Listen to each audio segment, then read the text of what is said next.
আসিতেছে। এই একটু 2-4 মিনিট সময় লাগবে, একটু মনোযোগ দিয়ে দেখতে হবে। ভাইকো একটু মনোযোগ দিয়ে দেখো কি লেখা আছে। হ্যাঁ, এটা আমি পড়ে শোনাই। সহি হাদিসে লেখা আছে যে কুরআন যেন সবচেয়ে ভালো বুঝতে পারে, এই উদ্দেশ্যে ইবনে আব্বাসের জন্য মোহাম্মদ আল্লাহ পাকের কাছে দোয়া করেন।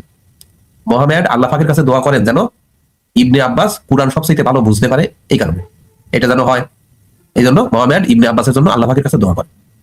এই কারণে ইবনে আব্বাস সবচেয়ে ভালো কুরআন বুঝতে এবং তিনি সবচেয়ে ভালো তাফসির কারক, ব্যাখ্যাকারী। এটা আছে সহি, মানে ইবনে আব্বাস সবচেয়ে ভালো কুরআন বুঝতেন। ইবনে আব্বাস সবচেয়ে ভালো কুরআন বুঝতেন। মোহাম্মদ ইবনে আব্বাসের জন্য দোয়া করছে আল্লাহ পাকের কাছে। এই কারণে আল্লাহ পাক ইবনে আব্বাসকে সবচেয়ে ভালো কুরআনের ব্যাখ্যাকারী মানে তাফসির কারক বানাইছে। এটা আছে সহি বুখারী হাদিস তাওহীদ প্রকাশনী হাদিস নম্বর 7270।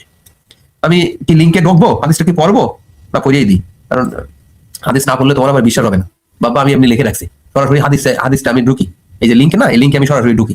হ্যাঁ, কেন এই কথাগুলো বলতেছি? আসতেছি উম্মেহানির জায়গায় আসতেছি, একটু ধৈর্য ধরতে হবে। আগে উম্মেহানির জায়গায় আসতেছি। হ্যাঁ, তার আগে ইবনে আব্বাসের কথাটা বলে নিচ্ছি, কেন একটু পরেই বুঝতে পারবো। হ্যাঁ, এই দেখা এই সেই 80 আছে না? 80 আছে। হ্যাঁ, এটা কি? এটা সহি বুখারী তাওহীদ প্রকাশনী, সহি বুখারী তাওহীদ প্রকাশনী, পুনঃনিরীক্ষণ মানে পুনরায় যাচাই বাছাই কিন্তু। হাদিসের মান দন্ত স হয় রসি হ, দন্ত স হয় রসি হ, এর উচ্চারণ হইল গরুর হ্যান উচ্চারণ করে জাল। এই দেখো সেই হাদিস নম্বর হইল 7270, যেটা আমি দেখাইছিলাম। মানে কি লেখা আছে? ইবনু আব্বাস হতে বর্ণিত, তিনি বলেন মোহাম্মদ তার শরীরের সঙ্গে আমাকে জড়ায় ধরলেন, মানে মোহাম্মদ ইবনে আব্বাসকে জড়ায় ধরলেন এবং বললেন, হে আল্লাহ পাক তাকে কিতাবের ইলম মানে জ্ঞান দাও, কিতাব মানে কুরআনের জ্ঞান দাও। আল্লাহ পাকের রসুলের এই দুয়ার কারণেই আল কুরআনের সর্বশ্রেষ্ঠ তাফসির কারক মানে ব্যাখ্যাকারী হলেন ইবনে আব্বাস। হ্যাঁ, তাহলে এটা তো দেখতে পাইছেন। এইবার আবার উম্মেহানির জায়গায় আসিতেছি। হ্যাঁ হ্যাঁ, উম্মেহানিতে আসিতেছি, অধৈর্য হওয়ার কিছু নাই। তাহলে আমরা দেখলাম ইবনে আব্বাস সবচেয়ে ভালো কুরআন বোঝে, এটা তো ক্লিয়ার হইল। হ্যাঁ, ইবনে আব্বাস সবচেয়ে ভালো কুরআন বোঝে, যেটা এখানে আমি লিখে রাখছিলাম, এটা তো প্রমাণিত হইল, তাই না? ইবনে আব্বাস সবচেয়ে ভালো কুরআন বোঝে। এইবার খেলা শুরু। মেরাজে আকাশে উড়ার কিসসা কাহিনীর নামে উম্মেহানির ঘরে রাত কাটায় মোহাম্মদ। এটা কে বলতিছে? মেরাজে আকাশে ওড়ার কিসসা কাহিনীর নামে উম্মেহানির ঘরে রাত কাটায় মোহাম্মদ। বাল্যকালের প্রেমিকা উম্মেহানির ঘরে রাত কাটাইছিল মোহাম্মদ, এই কথাটা কে বলিতেছে? মেরাজের রাতে মোহাম্মদ উম্মেহানির ঘরে ছিল, এই কথা লেখা আছে ওই সেই ইবনে আব্বাসের তাফসীর গ্রন্থে। কোথায় লেখা আছে? তাহলে নাস্তিক কে? নাস্তিক হইল ইবনে আব্বাস, যে সবচেয়ে ভালো কুরআন বোঝে সেই হলো নাস্তিক। এবার তোমার 10,000 টাকা কি দেবো? আমি কি বিকাশ নাম্বার দেবো? হ্যাঁ, তোমার 10,000 টাকা কি দেবো? আমি কি বিকাশ নাম্বার দেবো? একটু কমেন্টে জানাও আমি বিকাশ নাম্বার দেবো কিনা তোমার 10,000 টাকা দেওয়ার জন্য। জানাও যে বিকাশ নাম্বার দেবো কি দেবো না, লিখে দাও যে বিকাশ নাম্বার দেন অথবা বিকাশ নাম্বার দিও না, এরকম একটা কিছু লিখে দাও। হ্যাঁ, তাহলে আমরা দেখলাম যে এই মেরাজে আকাশে উড়ার কিসসা কাহিনী এটা হয়েছিল উম্মেহানির ঘরে, রাতে উম্মেহানির ঘরে ছিল মেরাজের রাতে। এটা লেখা আছে এই সেই তাফসিরে ইবনে আব্বাস 2য় খণ্ড পৃষ্ঠা 232। এই হইল তাহার লিঙ্ক। এলো বায়ান বন্ধ হয়ে গেল কেন? মুমিন, আমার বিকাশ নাম্বার দেবো নাকি দেবো না একটু কমেন্টে লেখো। যদি দেয়া লাগে সেটাও কমেন্টে লেখো, না দেয়া লাগলে সেটাও কমেন্টে লেখো। তারাও আরো আছে, খেলা শেষ হয়নি। মোহাম্মদ যে 5 বার লাগাইছিল রাইতে, সে খেলা তো এখনো শেষ হয়নি, দাঁড়াও না। হ্যাঁ, কেমন তো শুরু। তাহলে ইবনে আব্বাসের তাফসীর গ্রন্থ থেকে পাচ্ছি যে ইবনে আব্বাস হলো কুরআনের সবচেয়ে শ্রেষ্ঠ ব্যাখ্যাকারী তাফসীর কারক। তার তাফসীর গ্রন্থেই লেখা আছে যে উম্মেহানির ঘরে রাত কাটাইছিল মোহাম্মদ। হ্যাঁ, মেরাজে ওরার কিসসা কাহিনীর নামে উম্মেহানির ঘরে রাত কাটাইছিল, এইটা লেখা আছে তাফসীর ইবনে আব্বাস 2য় খণ্ড পৃষ্ঠা 232। এরপর দেখো খেলা শেষ হয় নাই।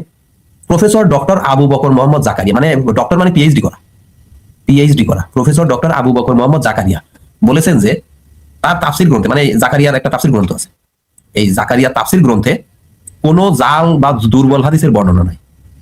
এই জাকারিয়ার এই তাফসীর গ্রন্থটি সৌদি আরবের বিভিন্ন আলেম ওলামাকে দিয়ে যাচাই করে তারপর সৌদি আরবের সরকার সেটাকে সত্য হিসাবে ঘোষণা করছে, মানে সত্যায়িত করছে। তার আমরা ভিডিওটা দেখবো। হ্যাঁ, আমরা এই হুজুরের এখন ভিডিওটা দেখবো, কোনো সমস্যা নাই। এই যে প্রফেসর ডক্টর আবু বকর মোহাম্মদ জাকারিয়ার ভিডিও দেখবো। হ্যাঁ, এনে কি লেখে রে ভাই? তাফসীরের ডিরেক্ট বুক থেকে দেখাতে পারবেন? কি বললো বুঝলাম না ভাই। ও ভাই, তোমার বাংলা কথা আমি বুঝলাম না। তাফসীরের ডিরেক্ট বুক থেকে, তাফসীরের সরাসরি বই থেকেই তো দেখাইলাম। কি রে, কত বড় প্রতিবন্ধী পাল্লাই বলছি রে। এটা কি তাফসীরে ইবনে আব্বাস? এটা কি কোনো বই না? হ্যাঁ, তাফসীরে ইবনে আব্বাস এটা কি কোনো বই না নাকি? এ বলেন তো বাড়ি ভাই, কি ভাই এই প্রতিবন্ধীদের সাথে আমরা মানে কথা বললে আমরা কি সুস্থ থাকবো না প্রতিবন্ধী হয়ে যাবো? তাফসীরে ইবনে আব্বাস 2য় খণ্ড পৃষ্ঠা 232, এটা কি কোনো বই না? হ্যাঁ বলতেছে সরাসরি বই থেকে দেখাইতে পারবেন, দেখছেন অবস্থা বুঝবে। এদের অবস্থা খুবই খারাপ। এটা কি ভাই আমার কথা কি শোনেও না নাকি আমার স্ক্রিন দেখেও না নাকি? এগুলো বলতে বলতে যাচ্ছি, আমি লিঙ্ক পর্যন্ত দিয়ে দিচ্ছি। হ্যাঁ তোর একটু স্ক্রিনশট দে ভাই, দে তোদের পায়ে ধরি স্ক্রিনশট দে, না আমার অডিও ভিডিও কাট কর ভাই, পুরো পায়ে ধরি। লাইভে যুক্ত হয়ে জিজ্ঞাসা করুক, দেখুক না এরকম কমেন্ট করে কেন, সরাসরি যুক্ত হোক হয়ে রেফারেন্স গুলো তাহলে দেখিয়ে দেওয়া যাবে। রেফারেন্স তো দিয়ে দিচ্ছি। আচ্ছা আমি লিঙ্কে কি ঢুকবো? হ্যাঁ 232 পৃষ্ঠার লিঙ্কে ঢুকি, ও তো যখন ঢুকতে বলতেছে তাহলে আমি লিঙ্কে ঢুকি। ও যখন খায় হয়েছে আমি এখন পৃষ্ঠা 232-এ ঢুকবো। ও ভাবছে এই লিঙ্ক আমি ভুয়া লিঙ্ক দিছি, ওর হয়তো এরকম ধারণা হয়েছে। হ্যাঁ এই জন্য সরাসরি ওই লিঙ্কে ঢুকি আমাকে বইতে মনে হয় ঢুকতে বলতেছে, ওর ধারণা আমি ভুয়া লিঙ্ক দিছি। হ্যাঁ তো আমি এখন স্ক্রিন শেয়ার দিই, সরাসরি 232 নম্বর পৃষ্ঠায় যাবো। তো মুমিনরা, হ্যাঁ এটা লজিক্যাল পারসন কথা বলিতেছে, প্রমাণ ছাড়া কোনো প্রতিবন্ধীর মতো বয়ান সে দেয় না। এই দেখো এখানে কি লেখা, তাফসিরে ইবনে আব্বাস, দেখা যায় কোন খণ্ড? দ্বিতীয় খণ্ড। এখন আমরা 232 নম্বর পৃষ্ঠায় ঢুকবো। হ্যাঁ কোনো সমস্যা নাই, 232 এনে লিখে দিলেও মনে হয় তাড়াতাড়ি চলে আসবে। দেখি কাছাকাছি অন্তত আসবে। এই যে 31, 32, এই যে এটা একটু বড় করে তৈরি, এখন একটু বড় করতে পারলে তো এগুলো দৃষ্টি প্রতিবন্ধীরা করতে পারবে না। এই যে মোটামুটি এখন বড় হয়েছে, কিন্তু এমন ভাবে বড় হয়েছে, হ্যাঁ এবার একটু বড় হয়েছে। এই যে সূরা ইসরা সম্পূর্ণ মক্কি, কিন্তু কতিপয় আয়াত মাদানী আছে।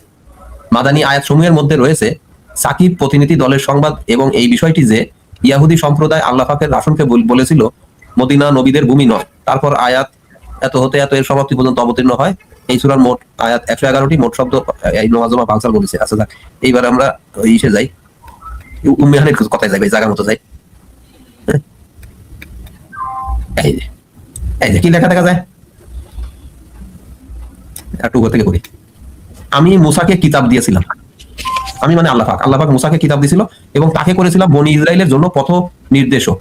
আমি আদেশ করেছিলাম তোমরা আমা ব্যতীত অপর কাকেও কর্মাবধায়ক রূপে গ্রহণ করো না। তিনি পুত্র কন্যা অংশীদার হতে মুক্ত এবং মহান, যিনি স্বীয় বান্দাকে ভ্রমণ করিয়েছেন। স্বীয় বান্দাকে মানে মোহাম্মদকে ভ্রমণ করিয়েছেন। অন্য বর্ণনায় আছে যিনি স্বীয় বান্দা মোহাম্মদকে রাতে ভ্রমণ করাইছে। কেউ লেখছে শুধু ভ্রমণ করাইছে, কেউ লেখছে রাতে ভ্রমণ করাইছে। রাতের প্রথম অংশে মসজিদে হারাম হতে, অর্থাৎ হারাম শরীফে অবস্থিত, কোথায়? আবু তালিব তনয়া উম্মে হানির গৃহ হতে। দেখা যায়, পড়া যায় বাড়ি ভাই, উম্মে হানির গৃহ হতে। ভাই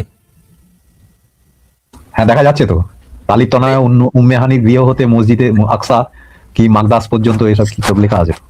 আমি লিঙ্ক থেকে ডিরেক্ট দেখতে চাই, আমি এটা বলে চাই তো, লিঙ্ক থেকেই দেখাচ্ছে তো। এখন যে লেখাটা এখন স্ক্রিনে যেটা দেখিতেছেন ভাইপো, এটা ডিরেক্টলি লিঙ্ক থেকেই দেখাইতেছি ভাইপো। আজকে আমাদের প্রত্যেকটা লাইভ রেকর্ড থাকে, ইউটিউব ফেসবুকে রেকর্ড থাকে প্রত্যেকটা লাইভ। তো একটু কাট করিও না ভাই, আমার কথাগুলো আমার লেখাগুলো একটু স্ক্রিনশট দিও, অডিও ভিডিও কাট করে একটু করো না ভাই, পাই ধরি তোমাদের। আসলে 10,000-এর বান্দা কই বাজবেরি ভাই? এটা যে বললাম আমার বিকাশ নম্বর দেবো কি দেবো না সেটা লিখে জানা, তাও তো জানাচ্ছে না।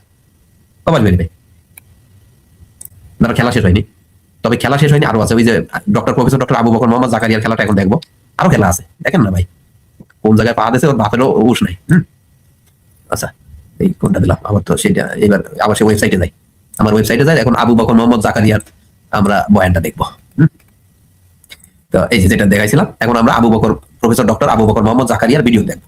তিনি নিজে বলতেছেন তার গ্রন্থটি, তার তাফসির গ্রন্থে কোনো জাল, জয়ীফ, দুর্বল হাদিস নাই এবং তার তাফসির গ্রন্থটা সৌদি আরবের সরকারের কাছে পাঠানো হয়। সৌদি আরব বিভিন্ন আলেম ওলামাকে দিয়ে সেই তাফসির গ্রন্থটা যাচাই বাছাই করে তারপরে সেটা সেই গ্রন্থে কোনো ভুল না পাইয়ে সেটাকে সত্য হিসাবে সত্যায়িত করছে এবং প্রকাশ করার অনুমতি দিয়েছে।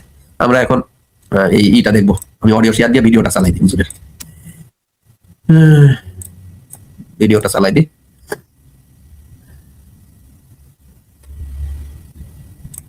তো আপনারা ভাই এই তাফসীর গ্রন্থটা পেয়ে যাবেন ভাই।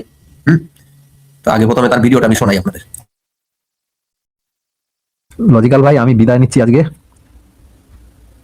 আচ্ছা ঠিক আছে বারবেরি ভাই, অনেক ধন্যবাদ। হ্যাঁ আমি আজকে উম্মে হানির আজকে মানে খেলাইতে যতক্ষণ পর্যন্ত ক্ষুদ্র খেলা নয় ততক্ষণ আজকে খেলাবো, লাগাতার বিভিন্ন আলেম ওলামাদের দিয়ে খেলাবো উম্মে হানির আজকে। তো ঠিক আছে বারবেরি ভাই, ধন্যবাদ আপনাকে। হ্যাঁ গুড নাইট। গুড নাইট বারবেরি ভাই। এখন আমি প্রফেসর ডক্টর আবু বকর মোহাম্মদ জাকারিয়াকে দিয়ে উম্মে হানিকে খেলাবো। আগে খেলাইছিলাম মোহাম্মদের চাচাতো ভাই ইবনে আব্বাসকে দিয়ে, এখন খেলাবো প্রফেসর ডক্টর আবু বকর মোহাম্মদ জাকারিয়াকে দিয়ে। তার ভিডিওটা আপনারা শোনেন।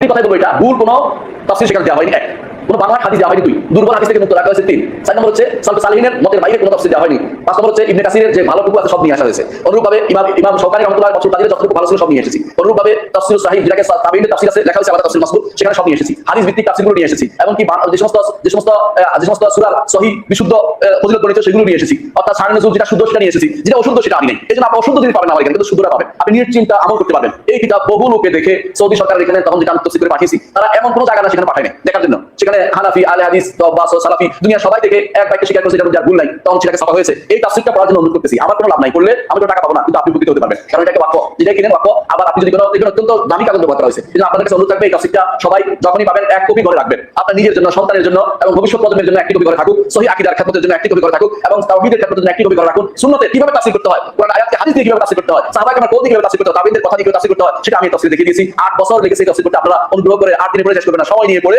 এটা বুঝবেন। ইনশাআল্লাহ আল্লাহ তাআলা বরকত দান করবে। কি বলেন? কিনবেন? ইনশাআল্লাহ। আমি পাবো না, টাকা পয়সা দরকার নেই, দোয়া না পাবো। আপনারা বললে আমার কবরে গেলেও সেটা শান্তি পাবো। কি বলেন? ঠিক আছে? আল্লাহ বরকত দান করবে।